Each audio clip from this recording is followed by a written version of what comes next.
What if I told you that the life you're living right now is merely a reflection of your past thoughts, beliefs, and assumptions? That your future is not set in stone, but shaped entirely by your imagination?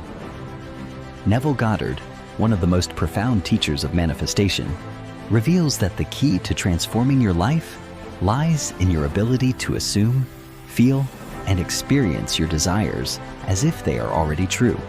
In today's video, we'll explore Neville's powerful teachings on how your imagination is the blueprint of your reality, and how, by mastering this principle, you can consciously shape the future you desire. Take a deep breath, open your mind, and let's dive into the extraordinary power within you. The most remarkable feature of man's future is its flexibility. The future, although prepared in advance in every detail, has several outcomes. We have at every moment of our lives the choice before us which of several futures we will have. There are two actual outlooks on the world possessed by everyone: a natural focus and a spiritual focus. The ancient teachers called the one the carnal mind, and the other the mind of Christ. We may differentiate them as ordinary waking consciousness, governed by our senses, and a controlled imagination, governed by desire. The natural view confines reality to the moment called now. To the natural view, the past and future are purely imaginary. The spiritual view, on the other hand, sees the contents of time. The past and future are a present whole to the spiritual view. What is mental and subjective to the natural man is concrete and objective to the spiritual man. The habit of seeing only that which our senses permit renders us totally blind to what otherwise we could see. To cultivate the faculty of seeing the invisible, we should often deliberately disentangle our minds from the evidence of the senses and focus our attention on an invisible state, mentally feeling it and sensing it until it has all the distinctness of reality. Man, by assuming the feeling of his wish fulfilled and then living and acting on this conviction, alters the future in harmony with his assumption. Assumptions awaken what they affirm.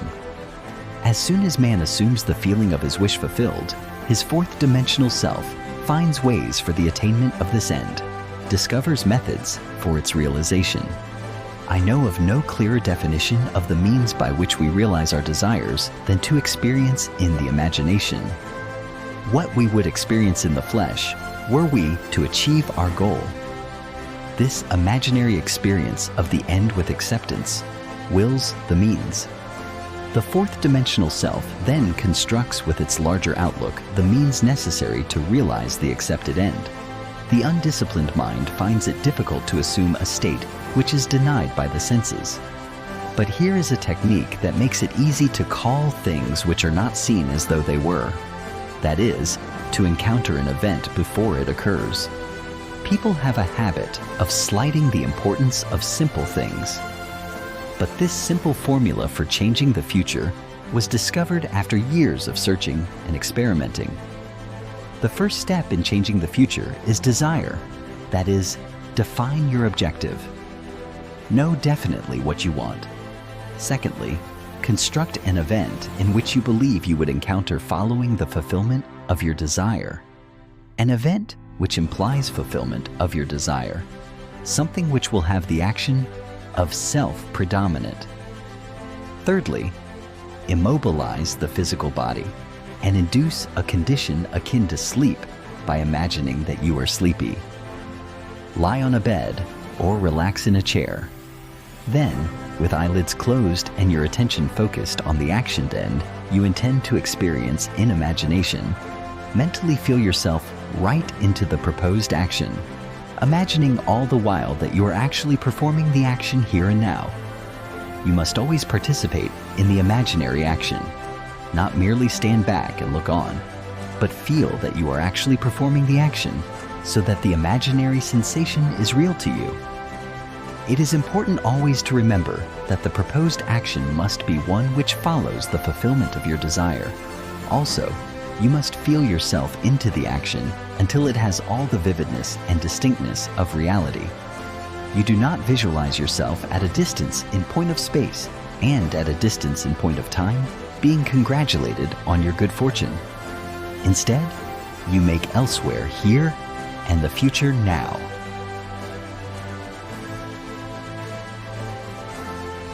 Experience has taught me to restrict the imaginary action, to condense the idea which is to be the object of our meditation into a single act, and to reenact it over and over again until it has the feeling of reality.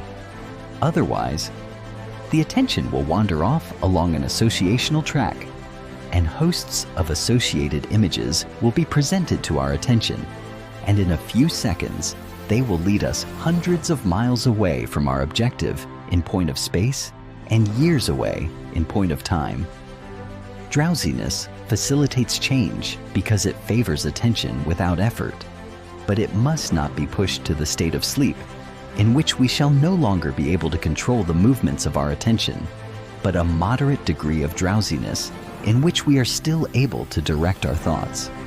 A most effective way to embody a desire is to assume the feeling of the wish fulfilled and then, in a relaxed and sleepy state, repeat over and over again like a lullaby any short phrase which implies fulfillment of your desires, such as "thank you, thank you, thank you," until the single sensation of thankfulness dominates the mind.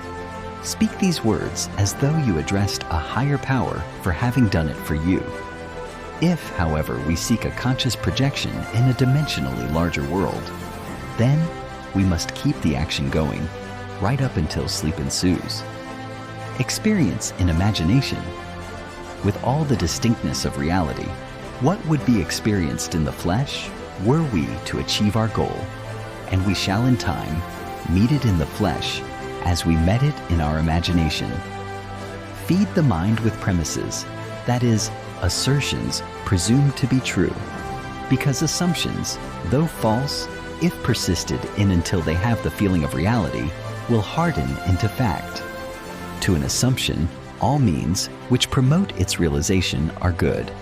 It influences the behavior of all by inspiring in all the movements, the actions, and the words which tend towards its fulfillment. Man can prove the existence of a dimensionally larger world by simply focusing his attention on an invisible state and imagining that he sees and feels it. If he remains concentrated in this state, his present environment will pass away, and he will awaken in a dimensionally larger world where the object of his contemplation will be seen as a concrete, objective reality.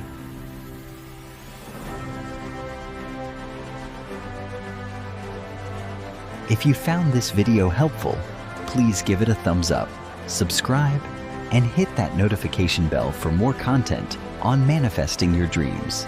Share your thoughts or experiences with the law of attraction in the comments below. I'd love to hear from you. Until next time, keep believing, keep imagining, and keep attracting.